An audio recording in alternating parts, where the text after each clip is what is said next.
Start करते हैं। और जैसा आपको मालूम है, इस मॉर्निंग सेशन में हर सुबह आपको धीरेन्द्र जी जब आते हैं तो सुनाते हैं कुछ शानदार बेहतरीन स्टोरीज, कुछ शानदार कहानियां आपको हर रोज सुनने को मिलती है। और जब बात करते हैं ना हम स्टोरीज का, स्टोरीज हमारी लाइफ में बहुत मैटर करती हैं, उनका हमारे सीखने में बहुत बड़ा योगदान होता है। क्योंकि अगर हम या कोई भी इंसान सिर्फ बोलता रहे, वो स्पीच देता रहे, तो उसकी जो बातें हैं वो इंसान भूल सकता है। लेकिन स्टोरीज, कहानियां एक ऐसी चीज है वो इंसान को या हमें लंबे समय तक याद रहती हैं। That's why it is said stories matter most, यानी स्टोरियां इंसान को याद रहती हैं, उनकी सीख उनको याद रहती है। क्योंकि हर कहानी में कुछ ऐसी सीख होती है, ऐसी कहानियां होती हैं जिनसे हमें ऐसी सीख मिलती है जो सीख हमारी लाइफ को ट्रांसफॉर्म कर सकती है, अगर उन सीख को इंप्लीमेंट करके उनके ऊपर हम काम करें। क्योंकि स्टोरीज का मकसद ये नहीं कि एंटरटेन करना है, स्टोरीज का मकसद ये होता है कि उनके पीछे छुपी जो कहे लर्निंग है, उनके पीछे छुपा जो मकसद है, उनके पीछे छुपी जो एक हमारे लिए थिंग्स है, फैक्ट है, उसके ऊपर अगर हम काम करें तो वो स्टोरीज हमारी लाइफ में कुछ बहुत बड़ा कंट्रीब्यूशन दे सकती है। और आज के इस सेशन में भी मैं पावर ऑफ यूनिटी को लेके आपको एक बहुत शानदार स्टोरी सुनाऊंगा जो आपने शायद बहुत बार सुनी भी होगी। लेकिन जब हम बात करते हैं इंपॉर्टेंस ऑफ स्टोरीज का, तो हमारे सामने बात ये आती है कि जब हम किसी को कहानियां सुनाते हैं, स्टोरीज सुनाते हैं, तो ऐसा बोला जाता है tell them story and they will remember it forever. यानी आप किसी को कहानियां बताइए, कहानियां सुनाइए, और वो इंसान को लंबे समय तक याद रखेगा। अगर आप सिर्फ उसको स्पीच देंगे तो शायद वो भूल जाएगा, लेकिन अगर आप उसको अपनी बातें कहानियों के माध्यम से बताएंगे, समझाएंगे, तो वो लंबे समय तक उनको याद रख पाएगा। इसलिए हमने बचपन से बहुत सारी कहानियां सुनी हैं जो आज भी हमें याद है। लेकिन प्रॉब्लम क्या है, हमने कहानियां सुनी है, हमें याद भी है, लेकिन कहीं ना कहीं उन कहानियों के अंदर जो सीख है उनके ऊपर हमने काम नहीं किया है। और अगर बात करें हम स्टोरीज का, कहानियों का, तो क्या है, story telling is the most powerful way to put ideas into world. यानी हमारे जो विचार हैं, हमारे दिमाग में जो थॉट्स आती है, उनको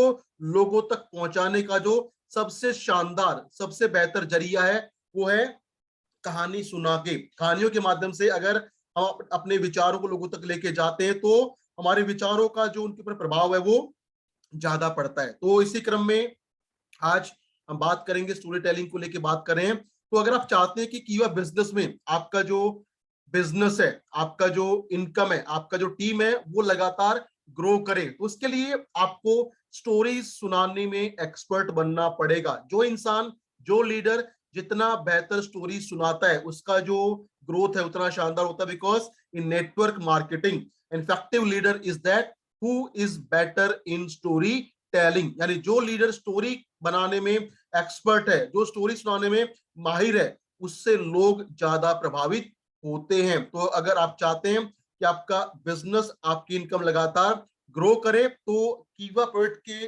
अंदर अगर आप चाहते हैं कि आपके प्रोस्पेक्ट का विश्वास बढ़े, तो क्या करना पड़ेगा, आपको कीवा प्रोडक्ट्स को लेके जो भी स्टोरीज हैं या कहें जो टेस्टिमनीज हैं, जो रिजल्ट्स हैं, वो आपको लोगों को सुनाने, दिखाने पढ़ेंगे। Because this testimonies are a story for your new prospect. तो विश्वास बढ़ाने के लिए उत्पाद पे आप अपने प्रोस्पेक्ट को सुनाइए, दिखाइए अपने प्रोडक्ट की सक्सेस स्टोरीज। इससे उनका जो कॉन्फिडेंस लेवल है वो और ज्यादा बढ़ेगा और वो हमारे उत्पाद को ज्यादा उपयोग करना स्टार्ट करेंगे। उसी प्रकार अगर आप चाहते हैं कि किसी भी नए प्रोस्पेक्ट का कीवा इंडस्ट्री को लेके जो विश्वास है वो और बढ़े, तो क्या करना पड़ेगा, कीवा इंडस्ट्री की जो सक्सेस स्टोरीज है, कीवा इंडस्ट्रीज की जो अचीवमेंट्स हैं, रिवॉर्ड्स हैं, वो हमें उनको ज्यादा बतानी पड़ेंगी। और इसमें सबसे खास बात क्या है कि अगर आप चाहते हैं कि आपका प्रोस्पेक्ट आपके ऊपर और ज्यादा विश्वास करे, तो उसके लिए आपको अपनी स्टोरीज उनको सुनानी, बतानी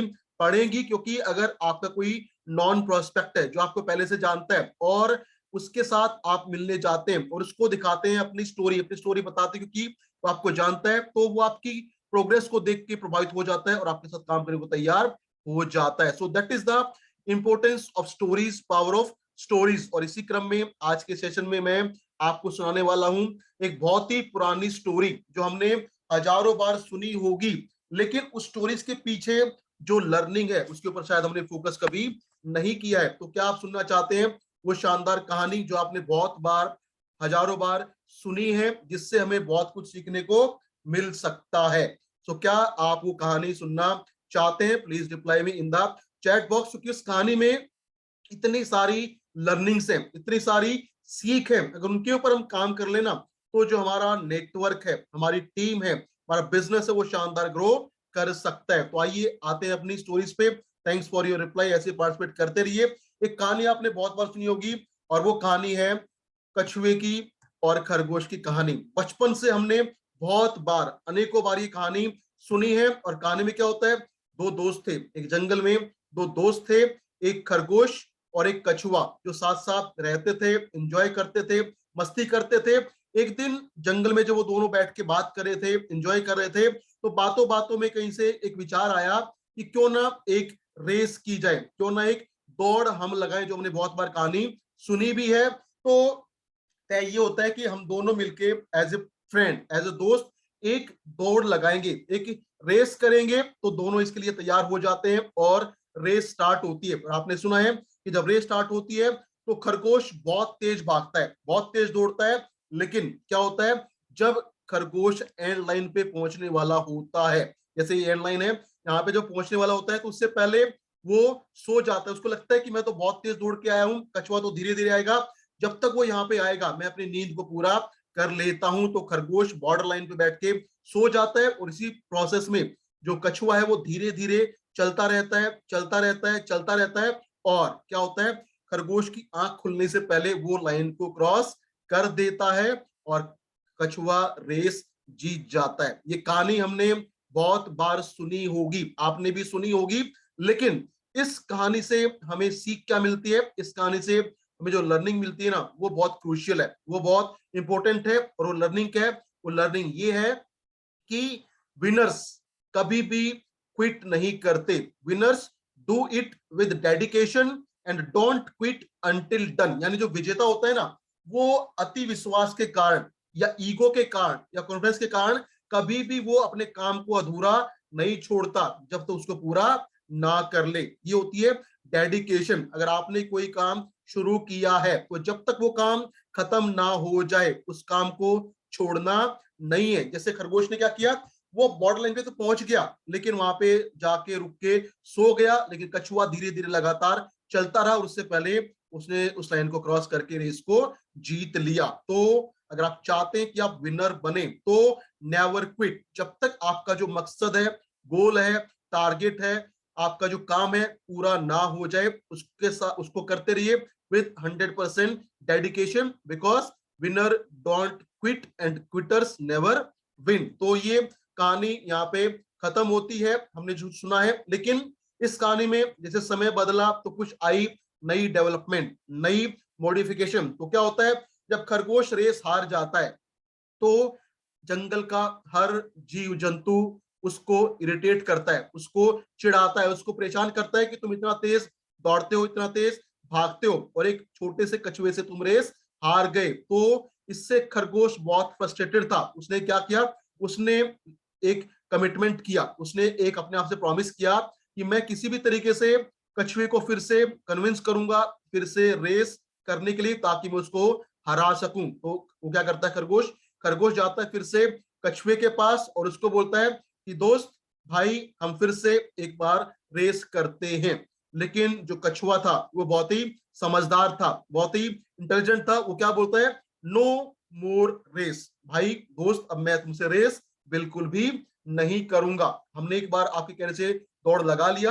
अब मैं आपके कहने से रेस नहीं करूंगा। तो जब कछुआ खरगोश को मना करता है तो इस मना करने के पीछे जो सीख है, लर्निंग है, वो क्या है, लर्निंग ये है कि कभी भी अगर आप किसी वजह से कुछ अचीव कर लेते हैं या जीत जाते हैं तो उससे आपका जो कॉन्फिडेंस लेवल है वो बढ़ जाता है। लेकिन never be over confident and never be egoistic. कछुआ इगोस्टिक नहीं हुआ, उसने ये नहीं माना कि मैंने उसको हरा दिया है, मैं फिर से इसको हरा दूंगा। उसने बोला कि भाई एक बार आपके कहने से मैंने दौड़ लगा लिया, अब मैं आपके साथ दौड़ नहीं लगाऊंगा। तो इसी ये कहानी में बताती है कि अगर आप चाहते हैं कि आपका जो सक्सेस है वो बना रहे। तो never be over confident. Confidence होना अच्छी बात है, लेकिन don't be over confident and don't be egoistic. जब तक आपके अंदर, मेरे अंदर, किसी के अंदर ईगो नहीं आएगा, ईगो अगर आ गया तो सब बर्बाद हो जाता है। कॉन्फिडेंस रखना अच्छी बात है, लेकिन अति आत्मविश्वास इंसान को डुबो देता है कई बार। तो कछुए ने क्या किया, उसको मना कर दिया। लेकिन खरगोश तो जिद पे आ गया था कि मुझे अपनी हार का बदला लेना है। तो क्या करता है, उसके पास जंगल में जो भी रिसोर्सेज थे, जो भी उसके पास सिस्टम था, उस सबके पास अपने आप को प्रमोट करता है, सबके पास लेके जाता है, बहुत सारी व्यवस्थाएं बनाता है, बहुत सारे बनाता है जुगाड़। और क्या करता है, जंगल में वो सभी जानवरों को एक बार मीटिंग में बुलाता है और उनके सबके सामने फिर से अपनी सब जुगाड़ लगा के क्या बोलता है कि आप कछुए को कन्विंस करो कि वो मेरे साथ दौड़ लगाए। तो क्या करता है खरगोश, खरगोश अपना जुगाड़ लगाता है और बोलता है कि आप सभी लोग मिलके, आप सभी जानवर मिलके इस कछुए को फिर से बोले मेरे साथ दौड़ करने के लिए। तो जब पूरा समाज, पूरी सोसाइटी बोलती है, पूरा जंगल के जंतु बोलते हैं कछुए को कि भाई तुम्हें रेस करना चाहिए, तो इन सब की बातों को मान के वो कछुआ मान लेता है और मान के बोलता है चलो मैं रेस कर लेता हूं। लेकिन आपके कहने से मैं रेस करने वाला हूं, मैं रेस करूंगा, लेकिन रेस में क्या होगा, एक पॉइंट होगा मेरा, एक रास्ता मैं बताऊंगा जिसके माध्यम से हम दौड़ करेंगे। तो खरगोश बोलता है कि रास्ता कोई भी चुन लो, मुझे तुम्हारा रास्ता मंजूर है। तो रेस शुरू होती है और जब रेस शुरू होती है तो खरगोश बहुत तेजी से, बहुत फास्ट, बहुत स्पीड से भागता है। लेकिन क्योंकि रास्ता चुना था कछुए ने, तो उसने ऐसा रास्ता चुना कि बीच में जाके आता है एक बहुत बड़ा तालाब। और जब खरगोश तालाब के पास पहुंचता है तो वो अपने माथे को पकड़ के बैठ जाता है और बोलता है कि यार फिर से कछुए ने मेरे साथ गेम खेल गया, वो फिर से प्लानिंग करके मुझे यहाँ पे हरा गया। तो खरगोश वहां बैठ के अपने आप को कोसने लगा, लेकिन उसी बीच जो कछुआ है वो धीरे धीरे उसके पास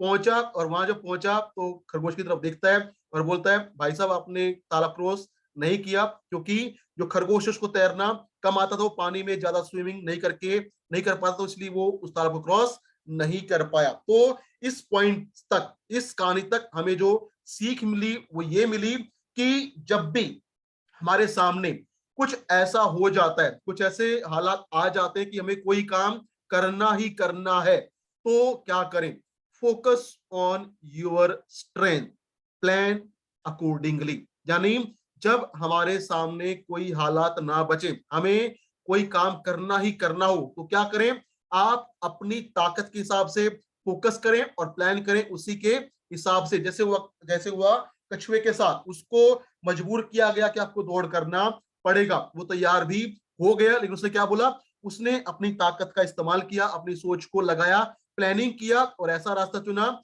जहां पे बीच में आया एक बहुत बड़ा तालाब। So focus on your strength. हर इंसान के अंदर, चाहे वो कोई भी है, कुछ ना कुछ कमजोरी होती है, कुछ ना कुछ कमी होती है, और कुछ होती है कमाल की ताकत, कमाल की स्ट्रेंथ। अगर आपकी मेरी जो ताकत है उसके ऊपर अगर हम फोकस करें तो इससे क्या होगा, इससे हम किसी भी हालात में आगे बढ़ सकते हैं। वही काम किया कछुए ने और फिर से वो रेस जीतने वाला था। लेकिन यहाँ पे कहानी खत्म नहीं होती, यहाँ पे आता है इस कहानी में एक बहुत बड़ा ट्विस्ट। ट्विस्ट क्या आता है कि जंगल के राजा शेर को पता लगता है कि एक कछुआ और खरगोश हैं जो बार बार रेस के लिए बात करते हैं। तो जब ये दोनों इस किनारे पहुंचे थे तो वहां पे आ जाता है शेर, वहां पे एंट्री होती है जंगल के राजा की, और राजा वहां पे आके बोलता है, क्या बोलता है कि मुझे भी तुम्हारे साथ दौड़ लगानी है, मुझे भी तुम्हारे साथ रेस करनी है। तो अब क्या करें, प्रॉब्लम आ गई कि राजा ने बोला है कि मुझे तुम्हारे साथ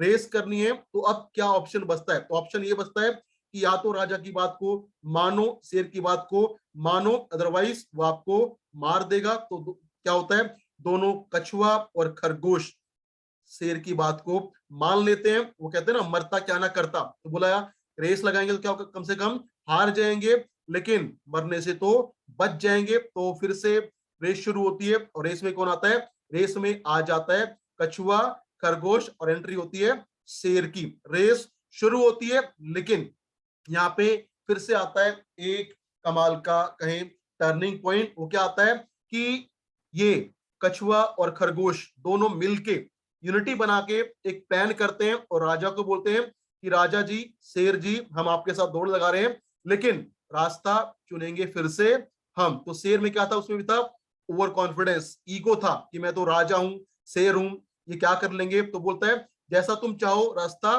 चुन लो। तो फिर से कछुए ने खरगोश ने मिलके यूनिटी बना के रास्ता चुना, एक ऐसा जिसपे आधा रास्ता हो जमीन वाला और आधा रास्ता हो पानी वाला। अब रेस शुरू होती है, तो जहां पे होती है जमीन, वहां पे क्या होता है, कछुआ बैठता है खरगोश की पीठ पे और खरगोश दौड़ता है जमीन में और बहुत तेज दौड़ते हुए वो जाता है ऐसी जगह पे जहां पे आ जाता है फिर से तालाब। और जब तालाब आता है तो क्या होता है, जो कछुआ है वो तालाब में उतर जाता है और खरगोश बैठता है कछुए की पीठ पे और वो दोनों तालाब को पार कर लेते हैं। लेकिन क्या होता है, शेर को तैरना नहीं आता, तो वो फिर से तालाब के पास आके रुक जाता है, फंस जाता है और वहीं पे खड़ा खड़ा वो रहता है और कछुआ तालाब पार करते हुए आगे निकल जाता है और रेस को जीत जाते हैं। तो फिर से ये पॉइंट यहाँ पे आता है कि जब आप यूनिटी के तहत मिलके, जैसा मिले कछुआ और खरगोश, तो अगर आप मिलके कुछ करते हैं, पावर ऑफ यूनिटी के साथ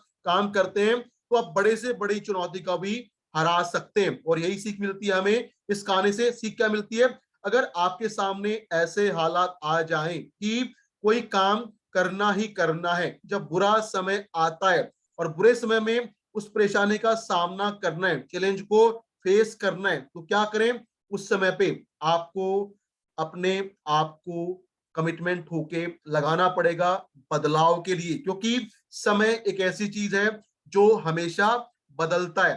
टाइम कीप्स ऑन चेंजिंग। तो अगर प्रॉब्लम्स हैं, परेशानियां हैं, दिक्कतें हैं, अगर आप उसका सामना करने को तैयार हैं, तो समय बदलेगा और आपको सक्सेस अचीवमेंट भी मिलेगा। तो जैसा हुआ खरगोश के साथ, कछुए के साथ, परेशानी आई, शेर ने बोला मेरे साथ रेस करो, तो क्या हुआ, अब करना पड़ेगा। तो प्रॉब्लम को फेस किया और फेस करके उन्होंने पावर ऑफ यूनिटी बनाया और मिलके शेर को रेस में हरा दिया। लेकिन यहाँ पे कहानी तो खत्म हो जाती है, लेकिन इस कहानी से हमें आगे जो सीख मिलती है वो कुछ कमाल की बेहतरीन सीख है। और उन सीख को अगर हम अपने बिजनेस में इंप्लीमेंट कर लें, लागू कर लें, तो कोई भी प्रॉब्लम हमारे सामने जो आती है उसको हम मिलके पावर यूनिटी के तहत आराम से उसको ओवरकम कर सकते हैं। तो सीख हमारे सामने ये आता है कि अगर आपके पास या बात करें टीम में, किसी के पास बहुत ज्यादा स्किल है, बहुत ज्यादा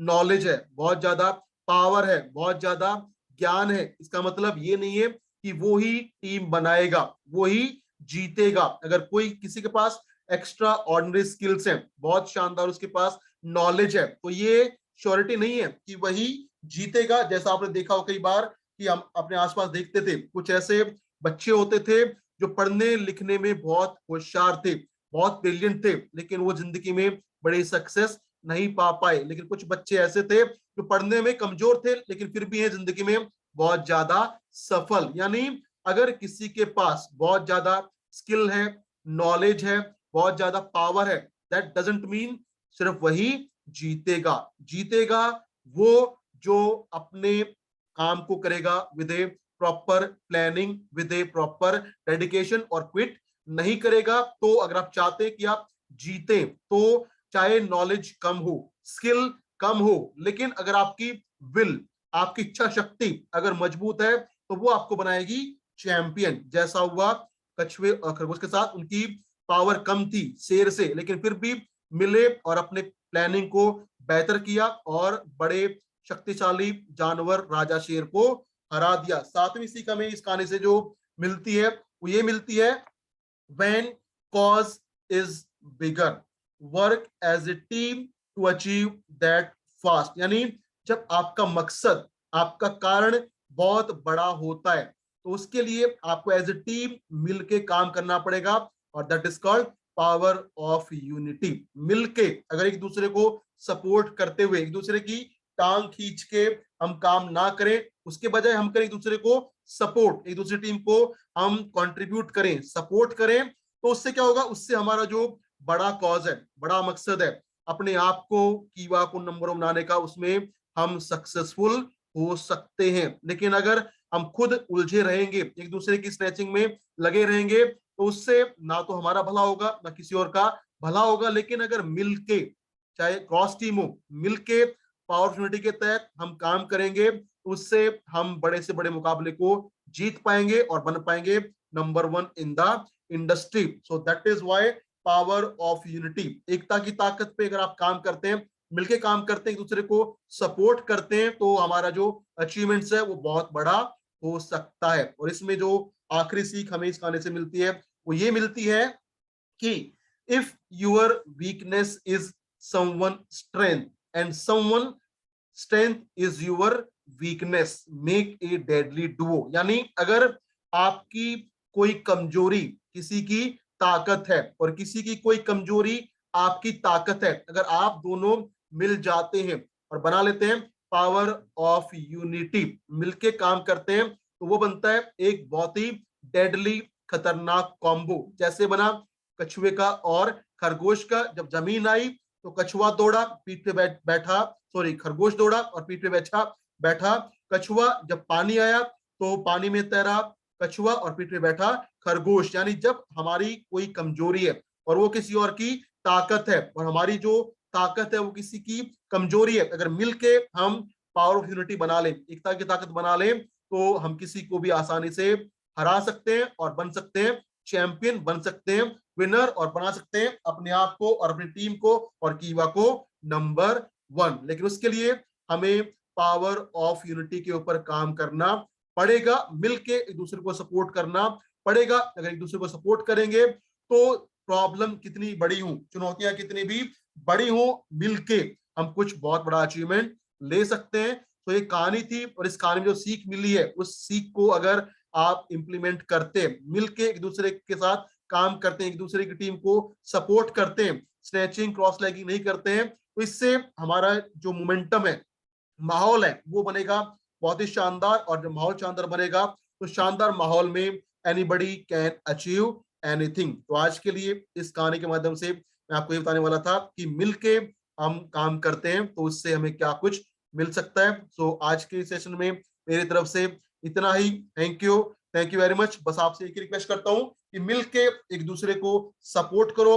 अगर आपकी कोई कमजोरी है, किसी की ताकत है, मिलके आप काम करते हैं तो you can achieve anything, you can achieve massive success in कीवा industry via power of unity, एकता की ताकत। तो आज के लिए मेरी तरफ से इतना ही। Thank you very much. Keep learning, keep growing. Thank you.